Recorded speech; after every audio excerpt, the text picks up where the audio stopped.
Banyak orang mengira bahwa gelar ijazah atau prestasi akademik adalah aspek utama bagi keberhasilan seseorang. Padahal, novel karya J.S. Heron ini menunjukkan bahwa keberhasilan seseorang tidak hanya ditentukan dari seberapa tinggi pendidikan yang kita tempuh, tetapi juga dari bagaimana kita mengembangkan pola pikir, mengembangkan potensi, dan juga menghadapi berbagai rintangan dalam kehidupan. Halo semuanya, Assalamualaikum warahmatullahi wabarakatuh. Shalom, Om Swastiastu, Namo Buddhaya, dan salam kebajikan bagi kita semua. Salam literasi. Saya Siti Gina Kamila Tuseha, siswi kelas 12 dari MA Haskompek Cirebon, sebagai peserta lomba resensi buku tingkat SMP dan SMA sederajat se-Kabupaten Cirebon. Pergi ke pasar membeli nasi. Nasi disimpan di atas kertas. Judul buku yang diresensi Kami Bukan Sarjana Kertas, karya J.S. Heron yang bernas. Dengan judul resensi, banyak jalan menuju kesuksesan. Novel Kami Bukan Sarjana Kertas ini ditulis oleh J.S. Heron, diterbitkan oleh PT Bukuna Kreatif Cipta di Kota Jakarta pada tahun 2019. Dengan tebal halaman sebanyak 359 halaman.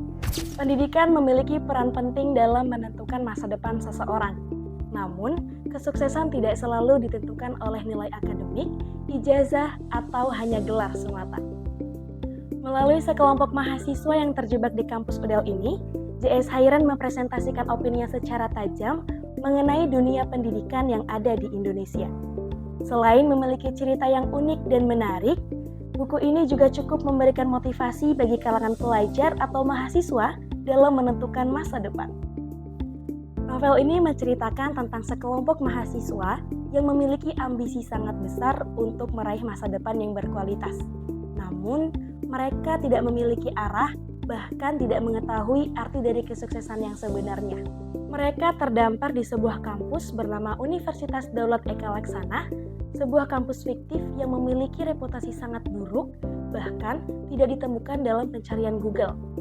Kampus ini juga bisa dikatakan sebagai tempat berkumpulnya mahasiswa yang memiliki latar belakang seperti tidak lolos perguruan tinggi, keterbatasan ekonomi, atau hanya ingin berkuliah saja tanpa memiliki tujuan. Buku ini memiliki konflik utama yang begitu realistis dengan kondisi saat ini. Yang pasti, konflik kehidupan, baik itu dari segi ekonomi, pergaulan, atau keluarga. Tema utama pada buku ini adalah pentingnya pendidikan, mengenali potensi diri dan juga kesuksesan yang sesungguhnya. Kelebihannya, konflik yang ditulis oleh J.S. Heron ini sangat realistis dan terbukti terjadi pada era sekarang.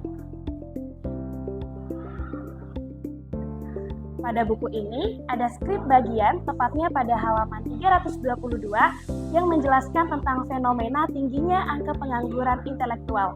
Hal tersebut berkesinambungan dengan fenomena mahasiswa pada zaman sekarang. Hari ini, banyak sekali sarjana yang ber-IPK tinggi justru kalah bersaing karena hanya mengandalkan teori di atas kertas tanpa kemampuan komunikasi dan relasi yang luas di dunia nyata. Hal ini membuat saya memiliki perspektif bahwa novel Kami Bukan Sarjana Kertas ini adalah tamparan keras bagi dunia pendidikan dan sistem belajar yang ada di Indonesia. Fenomena kampus bukan bonefit, mencari untung, dan kultur masyarakat kita yang ijazah sentris. Kita dipaksa sadar bahwa gelar di atas kertas itu tidak ada gunanya jika isi kepala dan skill pada diri kita itu kosong. Tapi hebatnya, novel ini tidak berisi tentang protes saja. Dari perspektif karakter yang unik, kita diajarkan untuk kerja keras dan solidaritas. Juga memiliki pesan moral yang begitu menyentuh bahwa masa depan itu kita yang pegang kendali, bukan nama besar kampus tempat kita belajar. Setelah saya membaca buku ini, ada pelajaran yang bisa dipetik, yaitu kita bisa belajar dan mengamati bahwa kesuksesan tidak hanya ditentukan oleh nilai akademik, ijazah, atau gelar semata. Tetapi, karakter, pengalaman, dan potensi juga merupakan bagian aspek dari kesuksesan. Pendidikan yang sesungguhnya adalah pendidikan yang mempersiapkan manusia dalam menghadapi kehidupan nyata. Saya Siti Gina Kamila Tuseha, terima kasih, cukup sekian, dan sampai jumpa. Salam literasi.